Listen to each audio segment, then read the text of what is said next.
4-inch-long weaver ants have to make their nests themselves. They build them out of leaves. They turn the leaves into green chambers with floors, walls, and ceilings. The way they do it is with glue.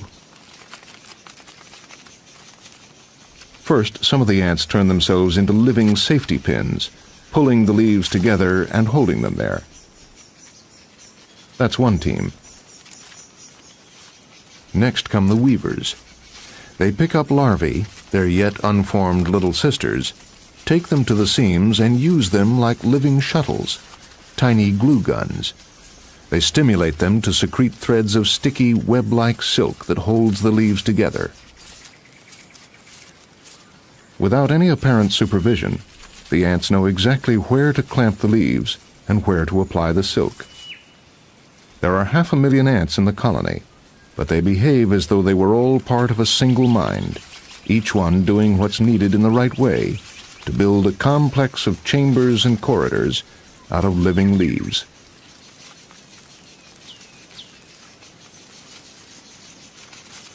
What kind of animals are these? What kind of intelligence? What is an ant? It's an insect, a social insect in the same group as the bees and wasps. A human weighs about 10 million times more than an individual ant. But since ants far outnumber people, all the ants in the world weigh about as much as all the people. But while there's only one species of human, there are thousands of different species of ant. Each one is a finely tuned specialist, exquisitely adapted to its own particular environmental niche. But all species of ant have the same basic body design. It's the best one for their miniature world, but it's a design that has kept them small. As insects, they have 6 legs and 3 body segments: head, thorax, and abdomen. And like all insects, ants wear their skeletons on the outside. This exoskeleton is a hard, waterproof armor that supports and protects. Ants breathe through their sides, through valves called spiracles. When they open, air rushes in, circulates through a network of tubes, and then rushes out again. Every cell gets its oxygen delivered direct. That's the internal air conditioning system. Ants also have a disinfecting system, a pair of metapleural glands that ooze antibiotic and keep both ant and colony free of germs. Only ants have this. Ants, in fact, are little chemical factories. A whole battery of glands produce chemical signals or pheromones that are the commands in ant communication. Ants send messages by laying a trail of these chemicals. And other ants pick them up with their antennae, which are covered in tiny sensory organs capable of reading the complex chemical messages. Then there are the eyes. They are made up of hundreds of small lenses that produce a mosaic image of the world. An ant's jaws or mandibles are its main tools. Molded from the hard exoskeleton, they come in every shape imaginable. Their size and design can tell us a lot about an ant's lifestyle.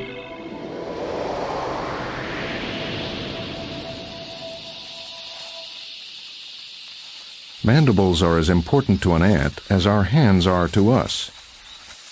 Depending on the species, they can serve as anything from scissors to forklifts to pliers.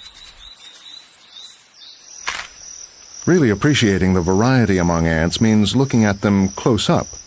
Professor Edward Wilson of Harvard University has been looking at ants for most of his life.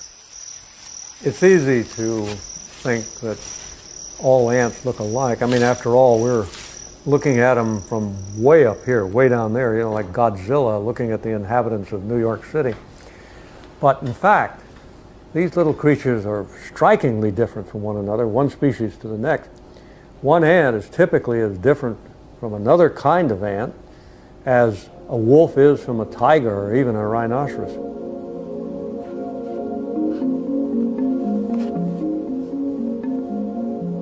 About 10,000 species of ants are known to science, and there are probably 10,000 more waiting to be discovered.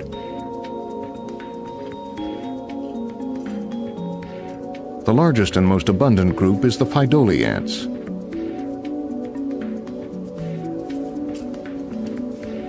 For the past 10 years, Professor Wilson has been studying, drawing, and describing the 625 species that make up this group.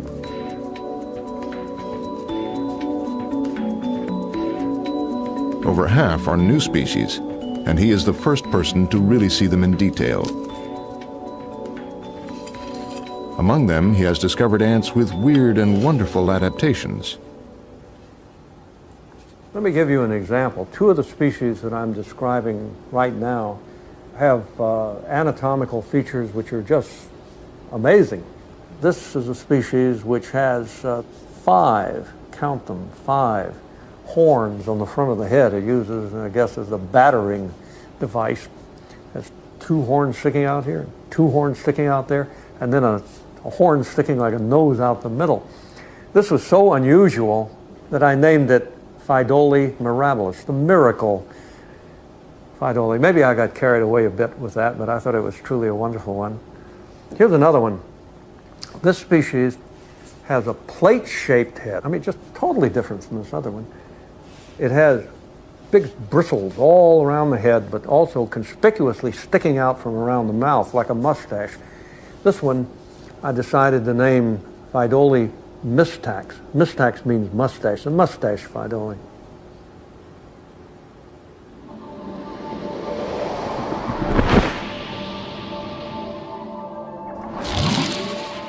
Get close enough to ants and they might almost be from another planet. They have evolved shapes and structures beyond human imagining.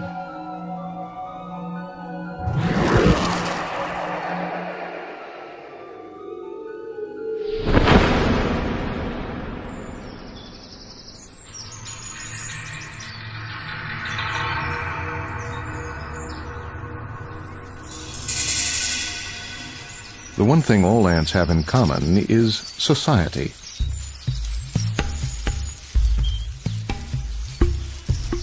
These are wood ants.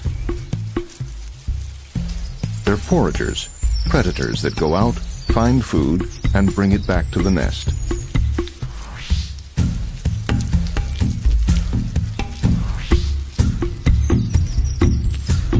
Even though each ant is strong, capable of carrying twice her own body weight, a lot of the prey is just too big for one ant.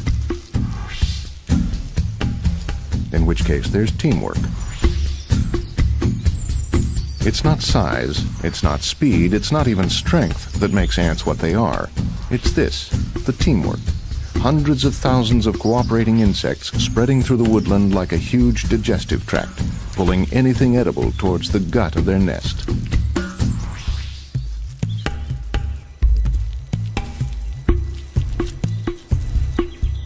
The nurse workers inside the nest don't go out to hunt for food. They stay in the darkness underground. Ants cannot eat solids. These foragers feed on the body fluids of their prey. Each takes what food it needs for itself. The rest is stored in a part of its gut called the social stomach. This food is for sharing. It is fed to the nurse workers, and it's done with a sort of a kiss.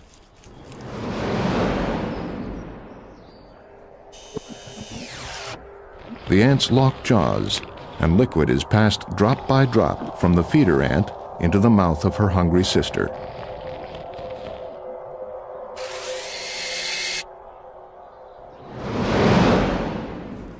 One of the strengths of an ant colony is the individual ant's dispensability. Killing a colony by killing the workers is all but impossible. But one ant in the colony is absolutely vital, the queen. By using the sperm she stored when she mated, she's the mother of everyone, and everyone's future. An ant manufacturing machine at the head of a conveyor belt of eggs. Eggs are cared for by the nurse workers. These wood ant eggs stick together so that they can be carried easily as a bundle. The creature that emerges from an ant's egg looks nothing like an ant. What hatches out is the ant's larval form, the baby stage, an eating machine designed solely for growing. And as it grows, it sheds its skin to reveal a new skin underneath. 3 or 4 times this happens, until finally the eating stops and the larva prepares for the next stage of its life. This is the pupa, and developing inside the protective silk sleeping bag is a recognizable ant.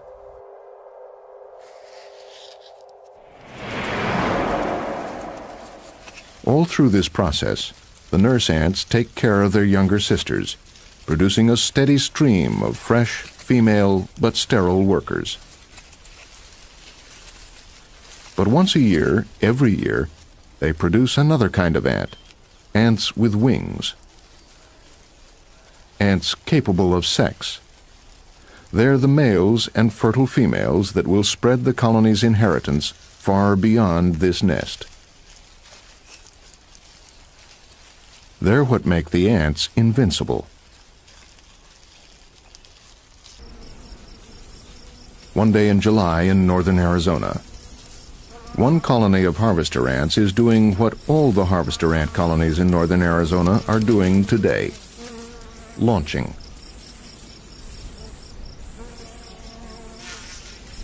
The once-a-year royal brood come above ground and begin to fly, and to find individuals from other colonies, and to mate.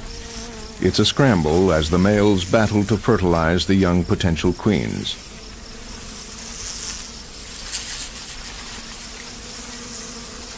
And then, having done the only thing in life they were ever meant to do, the males die. All of them. Young queens die too, in great numbers. But some find just the right kind of fresh ground, dig in, and start laying the eggs that will give rise to new colonies. How did a system like this come to be? Once in the early days of the Earth, insects were the only land animals. They were also the only animals in the air. At least 100 million years before birds and bats appeared on the evolutionary scene, insects had wings.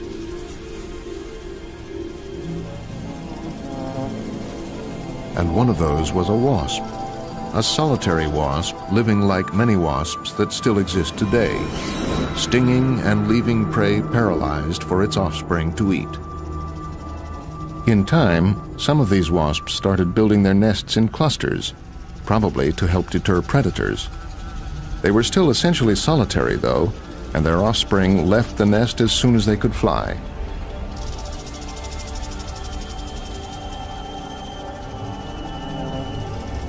Then, millions of years later, appeared wasps whose offspring, daughters, didn't fly the nest. They grew up there and helped their mother raise more daughters. They became purely their mother's helpers, and didn't themselves reproduce.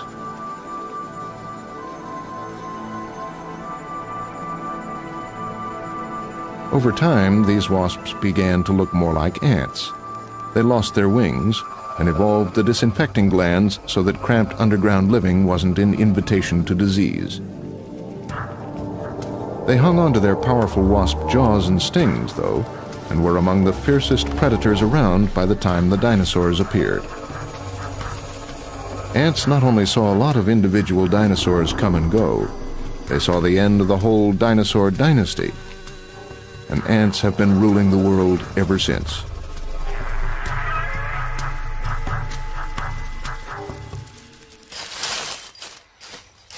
If the ability to communicate has made human society what it is, it's done the same for ant society.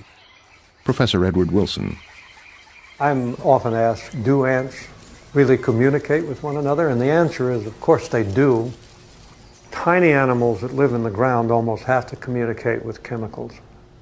When you're that small, you're in the dark, a lot of the time in closed spaces, it's very difficult, obviously, to communicate by sight. It's difficult to evolve systems to allow you to communicate by sound. The ants have elaborated a chemical communication system, probably the most complex in the animal kingdom, and as close to what might be the kind of communication system we would find on another planet. In one of the early experiments, I succeeded in locating the gland at the end of the body, the abdomen, of the fire ant, a colony of which I have here, and extracting the material the ants use to lay odor trails that they follow. When this substance is laid as an artificial trail, it speaks volumes to the ants. Although ants communicate using vision, vibration, and touch, at least 90% is chemical. 1 milligram of this chemical could lead a column of ants 3 times around the world. It is a sophisticated language of smell, an entire vocabulary of chemical signals and messages. Ants detect smell in a way that is obvious when you think about it. And they do it with their feelers, the antennae, these appendages on the head that are constantly in motion, sweeping back and forth and up and down. Bristling, these are bristling with organs of smell that are very sophisticated in detecting wide ranges of minute traces of chemicals. They can sweep the antennae in and out of odor fields and know where to go according to where the smell is coming from. And they're very sophisticated in distinguishing large numbers of chemicals that way. One use for the exquisite sense of smell is to tell insider from outsider. All the members of this weaver ant colony smell the same. Weaver ants from other colonies, even though they're the same species and look exactly the same, smell subtly different. What happens to an ant with that difference is not subtle.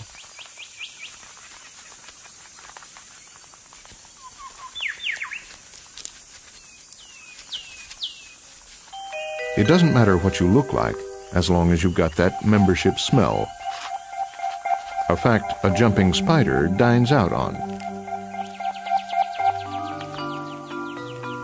It has evolved the ability to mimic the smell of the weaver ant colony it lives with. Then it can roam freely among the ants, picking and choosing juicy meals. The soft, fat larvae are best.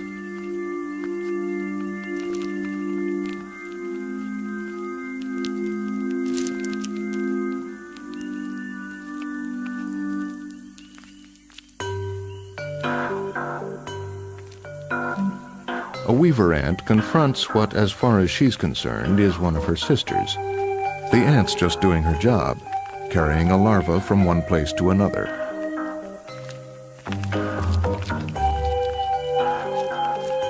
And here's a sister ant that's bigger and stronger than it ought to be, and doing something it really ought not to be doing. But the smell is kosher, and while there's cause for confusion, there's none for alarm. Despite the occasional counterfeiter, though, smell is overwhelmingly useful to an ant. Except here. It's no use at all in the eastern Sahara, where delicate odors are instantly burnt up by the sun. But that doesn't stop these ants, called cataglyphus, from foraging. Nothing stops them. Not temperatures of 130 degrees, and not burning sand. The ants scavenge for creatures that have succumbed to heat exhaustion. When food is found, the ant must return home as quickly as possible to avoid a similar death. Getting lost could be lethal. But how do they find their way around? That's what this team of Zurich University students, working under Professor Rüdiger Wehner, is trying to find out. It may look as if they're getting ready for a game of giant chess, but it's really like giant graph paper.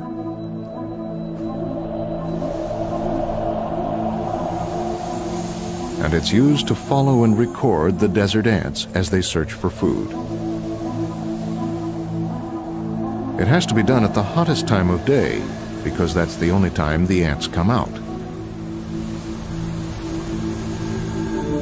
What it shows is that when an ant is looking for food, it meanders and stops a great deal, but when it finds something, it heads home in a straight line.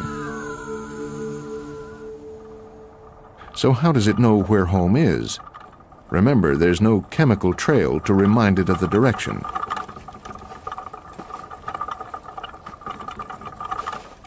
Professor Wehner has been studying cataglyphus ants for 20 years, developing his theory that it's something to do with the light.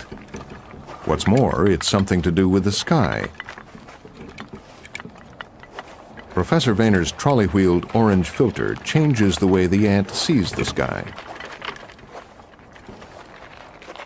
What I'm doing here is to investigate how the ants find their direction home.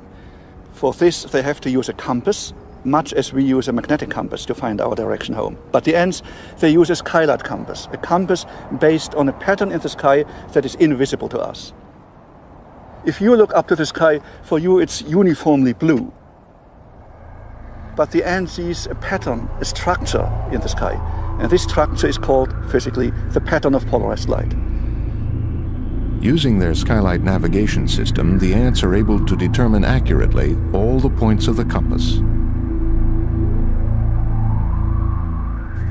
And as the ants run across the hot sand, they stop regularly to take note of the changing patterns in the sky.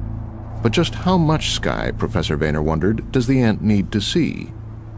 With this here orange filter we see mounted on this trolley, we can destroy this pattern for the ant. But we would then leave a tiny opening in this filter so that the animal can see a small glimpse of this whole pattern. And we are amazed to see that the animals are still oriented, even if the information is restricted to such a small area of the sky.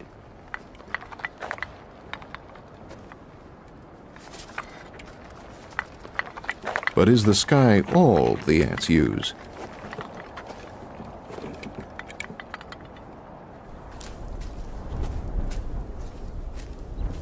This experiment is to show that the ants pinpoint the exact location of their nest entrance using visual landmarks on the ground. These are very obvious landmarks, something for an ant to remember.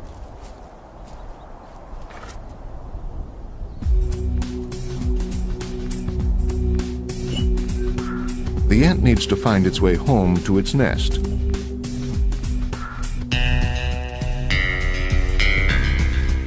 And followed by its student minder, it zigs and zags its way across the desert as it heads for home. It has a memory of what its nest entrance looks like, a visual snapshot stored in its head. It constantly searches to match this image with what it actually sees.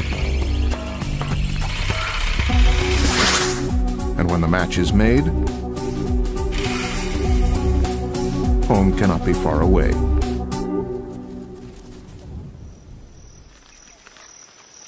Not all ants are predators or scavengers. These are the leafcutter ants of Central and South America, and they're a farming community, and they were farming 50 million years before we ever were. They don't farm the plants whose leaves they're actually cutting. No, these are wild plants growing within a 200-yard radius of the ant's nest. The ants cut out sections of leaves and carry them like sails to the nest. There, the leaves are handed over to other ants, which clean them and cut them into smaller pieces. They then weed it, harvest it, and feed it to the other ants.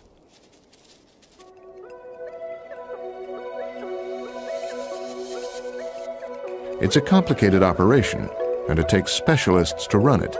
There is a definite division of labor.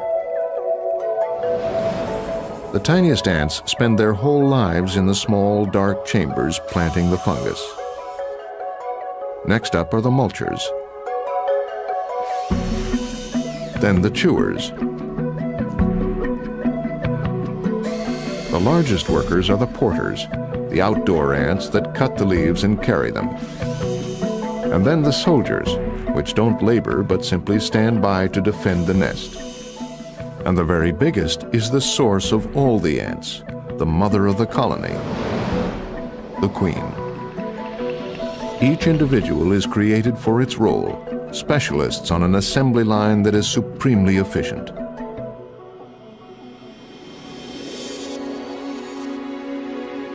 Many plants make poisons. They do it to protect themselves.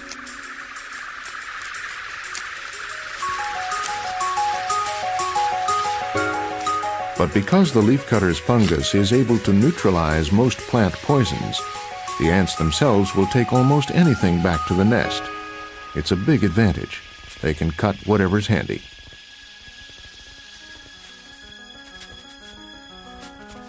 But there's a failsafe.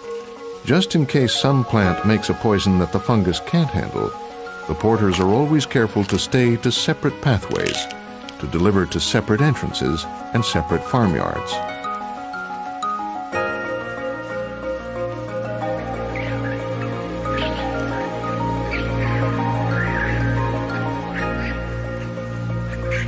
So if something deadly is introduced to the nest, it only ever affects part of the colony.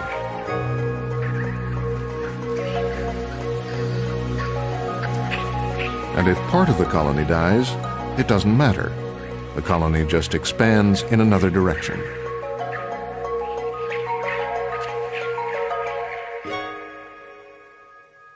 Another potential problem is wild fungi. The ants have created perfect conditions for their own domesticated variety. To keep a hardy wild species from invading and taking over, they apply weed killer. It comes from the metapleural glands, the same glands that all ants use to suppress bacteria. Humans fight bacteria too, but the bacteria mutate to resist human antibiotics almost as fast as scientists can find new ones. Can ants help? Professor Andrew Beattie of Australia's Macquarie University thinks so. We started by asking a very simple but very powerful question, and that is, where would you expect antibiotics to have evolved? And one answer is amongst animals that, like us, like human beings, have evolved to live in highly organized societies where contagious disease takes hold very easily and very quickly. And of course that applies equally to people and to ants.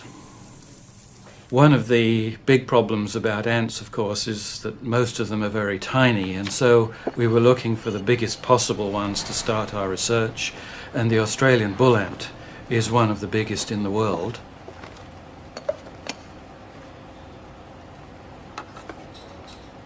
This inch-long ant also has very large jaws and a very nasty sting, so the researchers first had to devise a way to keep everybody out of trouble.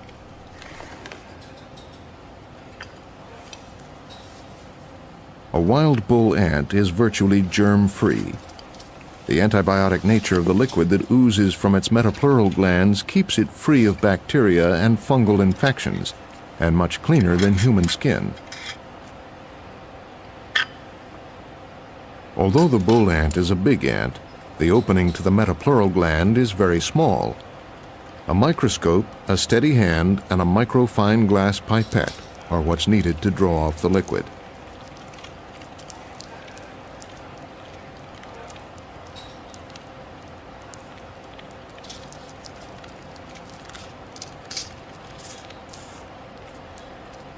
Once enough is collected, the ant is returned unharmed, if a little dazed, to her colony.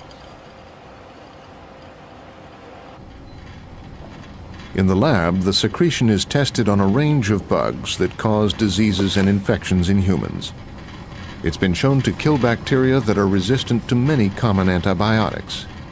In a world where new antibiotics are hard to find, ants would seem to have a promising future. Recently, word has got around about our research, and I had a phone call from an Aboriginal woman who told a fascinating story of growing up in the bush. When she was a child, if she got a cut or a gash, her mother would take a piece of clean cloth and throw it onto a bull ant's nest and stir it around and get them really angry.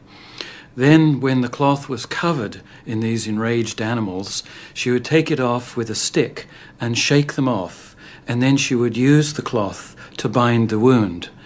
And this clearly suggests that she understood the healing properties of bull ants.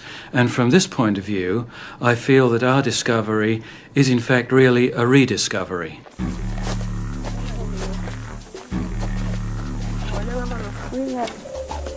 The native Australians first came to this continent about 40,000 years ago. Some say 80,000. They know the land. They know, for instance, that ants collecting nectar from mulga trees have a secret.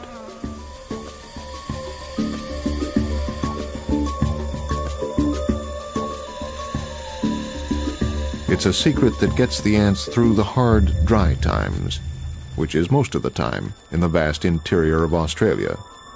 They store the mulga nectar in underground pots, living pots. They're ants whose existence serves one purpose: to receive nectar from their sisters and fill their abdomens with it. They don't drink much of it themselves. They just keep it and regurgitate it when it's needed, hanging from the roof of their underground nest like subterranean grapevines. And the native Australians know how to harvest them. The women look for the telltale signs taught to them by their grandmothers, and when they see them on the surface, they dig. It's hard work. The ground's dry, and the storage ants, which are called honeypot ants, are about 4 feet down.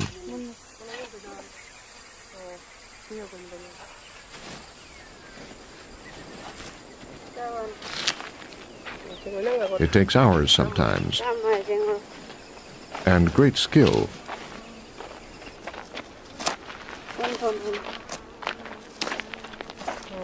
The digger has to dig down beside the storage chamber, not through it, which would destroy it.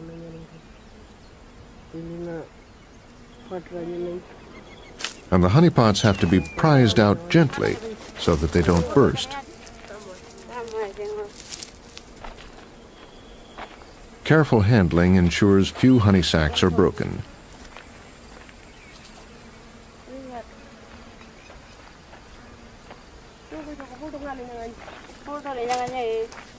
In the end, the energy spent digging out the ants is probably greater than the energy gained from eating them. But this is a place where natural sugar is rarer than uranium, and wherever it is you happen to live, you need a treat sometimes. An English woodland. It's not the warmest place in the world, and the wood ants that live here have to build their nests with that in mind. As insects, ants are cold-blooded animals, which really means that they're the same temperature as the air around them. But wood ants have ways of bending that rule. They use architecture, thatching, lots of thatching, pine needles, leaf stems, and twigs that to them are the size of tree trunks. They pile the stuff up in a mound about 3 feet high and shaped so that it absorbs maximum warmth from the sun. But the ants have a way of raising the temperature inside the mound even further. When the sun's shining, the ants come outside and sunbathe. They soak up the heat and take it down inside the nest with them, using their bodies as little radiators.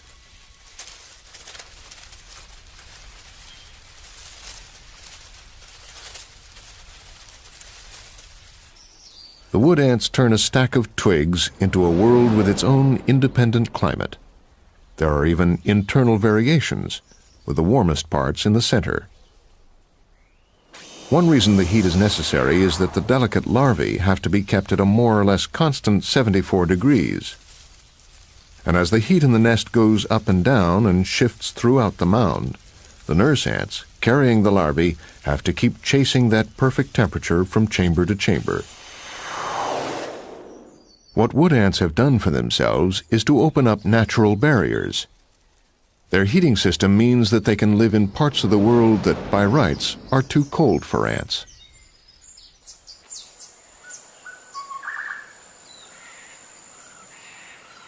Another kind of forest, a tropical one in Australia. And hanging high in the canopy and made of glued together leaves, a nest of rattle ants.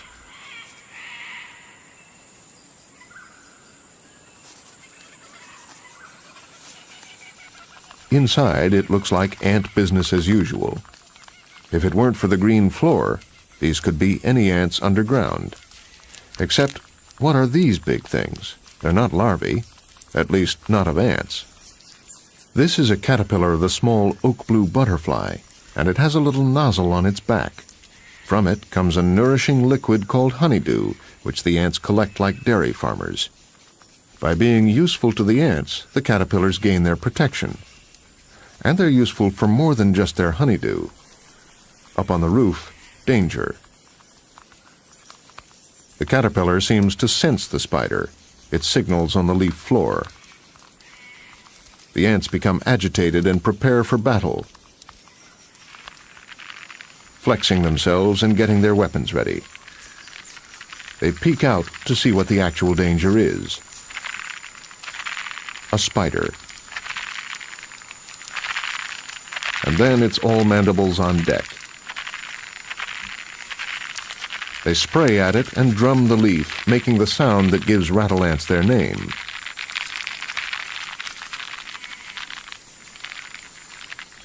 Exit spider. There seems to be a thing between ants and caterpillars. The two are often found together. Dr. Phil DeVries of the University of Oregon has studied caterpillar-ant relationships all over the world. The interesting thing about caterpillar-ant associations is they're quite literally everywhere in the world. And the butterfly caterpillars associate with ants to gain protection against predators, mainly insect predators. The caterpillars produce a food secretion to the ants, and this is the way they pay for their protection. It's like if you had a bodyguard, you have to pay the bodyguard to protect you. But the problem here is that if you're a caterpillar and you're producing a reward, what stops the ant from simply going, "Thank you very much," and turning around and going back to the nest? One of the more fascinating things that the caterpillars use to keep ants with them is that they produce a call. So you have singing caterpillars, and you have caterpillars singing to ants, and the sounds that they make are attractive to the ants. What's strange about these sounds is that we cannot hear them. The calls the caterpillar makes do not travel as sound through the air, but as vibrations through the solid plant stem. The ants detect the vibrations using unique sensors on their legs. We need the help of a special microphone. So, for example, this caterpillar, if we pick it up and we put it on this membrane that I have here, we hear nothing now. But if you use the very sensitive microphone, and as you'll hear, that produces a call. You can quite easily hear the caterpillar singing.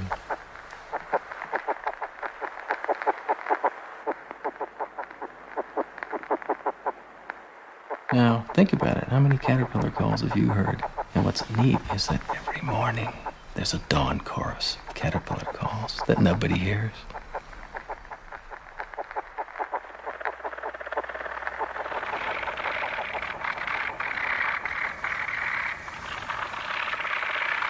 It was while working in Panama on one particular group of butterflies that Phil DeVries first discovered how the caterpillars made their calls. He noticed that they had two rod-like appendages right above their head, stuck into their collar. Called vibratory papillae, these beat up and down on top of the head, and the head itself moves in and out. The papillae have pronounced rings and move over small bumps like guitar picks on the caterpillar's head. I was reminded immediately of this. which is the South American salsa instrument called the güiro. There's deep grooves in the appendage, like the güiro, and simply that runs up and down across the head, producing a call. The caterpillars, with their calls, are effectively deceiving the ants, because the caterpillars are talking in ant language. And if there are caterpillars on the moon that associate with ants, I'll bet they make calls too. So the caterpillars talk to the ants, and the ants protect them and milk them. It's a good deal for both. Except that somehow the relationship between this caterpillar and the rattle ants has developed a strange twist. The caterpillar eats the ant's larvae. Most caterpillars eat leaves, and in a way it's lucky this one doesn't, or the ants would literally be out of house and home. But it does seem strange when what amounts to your cow dines on your children. It's been going on for millions of years, though, and both species have obviously survived. Australian weaver ants, and a normally fearsome spider that has wandered onto the wrong leaf. The ants don't care what reputation a creature has. If it comes too close to their nest, it's simple cause and result. They attack, and clinging to the leaf with special claws on their feet, pin their victim down, carve it up, and take it back to their nest.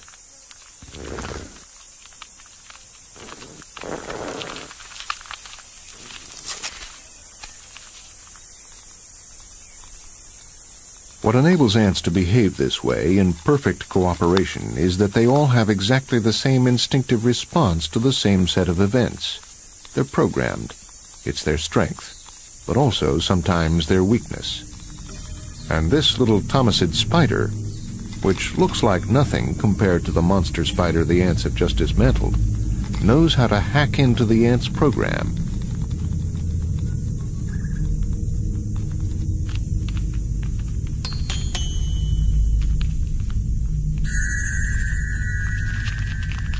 It not only smells like a weaver ant, it looks something like one too.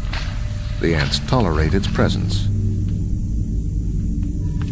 This spider does not spin a web. It has other ways of hunting.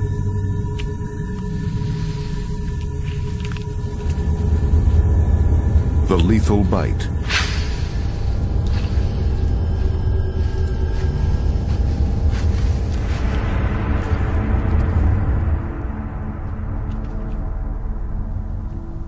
And the patient wait.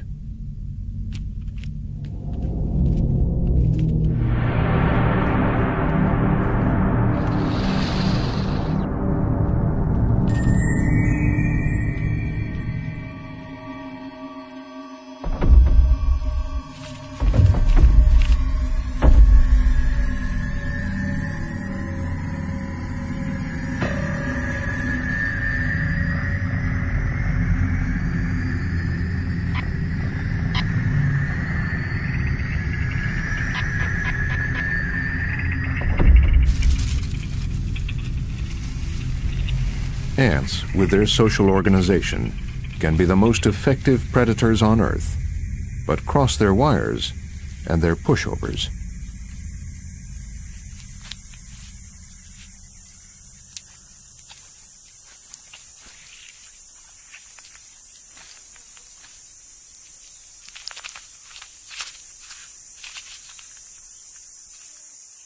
Some kinds of ants, though, are never pushovers. No predator would take on these ants. Army ants. There are about 500,000 in this bivouac. The whole colony, including, somewhere in the middle, the queen. On the march. These ants can barely see.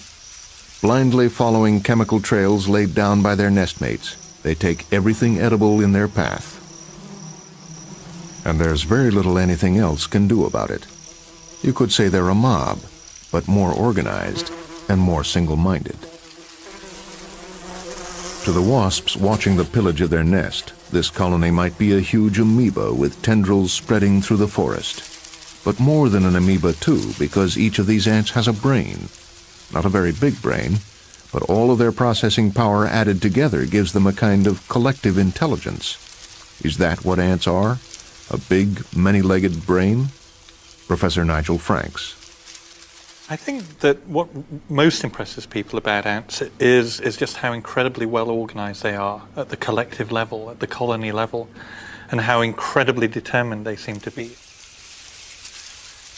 Because people think that they're so well organized, they think that they must be organized as we are, but even more so. In other words, that they must have really a rigid hierarchical control with a key person deciding what everyone ought to do and having a sort of chain of command, telling the workers what they ought to be doing.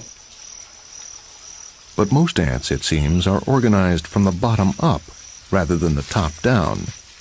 No one ant is in control. The individuals organize themselves. It's almost like anarchy that works. It's a formidable evolutionary strategy. I think what is interesting about army ants is that they're perhaps more likely to start experimenting upon me than I was to start experimenting upon them. So what I chose to do was to look at a very contrasting species. And leptothorax are, I think, one of the absolutely ideal species to keep in the lab. We've got them nesting between glass plates in a very small cavity here. And the beauty of this is that we can watch all the ants all the time and really study their behavior in tremendous detail. And they're just really very, very nice ants. I mean, to get a feeling for the scale of them, I often imagine that it would be nice to have a colony inside your watch. If you took all the gubbins out, a colony could very easily fit into a space like that. What we're interested in with this experiment is how a colony finds a new nest and how it does all the operations to move into it. So what we do is simply tip a colony out onto this platform where there are no nesting opportunities at all, and one scout will find the bridge and walk across, and we'll actually walk around inside this beautiful ideal home on this side, and if it's happy it will go back to all its nestmates. And what it will do is quite extraordinary. It will actually pick up a single worker and carry it all the way back over the bridge, and then they both look round the new home, and if they're both happy, the whole thing snowballs until we've got this enormous stream of traffic from the old colony to the new one.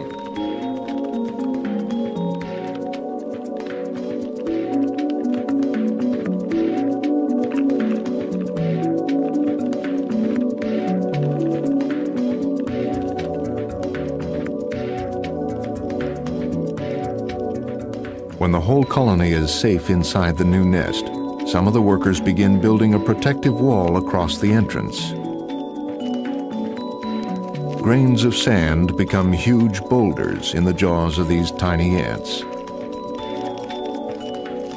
Each ant indulges in what I call bulldozing behavior, where they absolutely thrust the building block into the wall and trundle it in. Essentially, they've built a very beautiful retaining wall, and they put it in exactly the right place. So even though this might seem a very odd thing for a scientist to look at, we're looking at how individual behaviors scale up to something that is far more impressive. And actually, I think that that's a really major principle throughout the whole of biology, looking at how simplicity at one level generates more sophistication at a higher level. Ants are supremely organized, yet there's no hierarchy, no one ant in command. Their organization is unique. Ants are always at the grassroots of the problem they're trying to solve. Each ant is part of the decision-making process.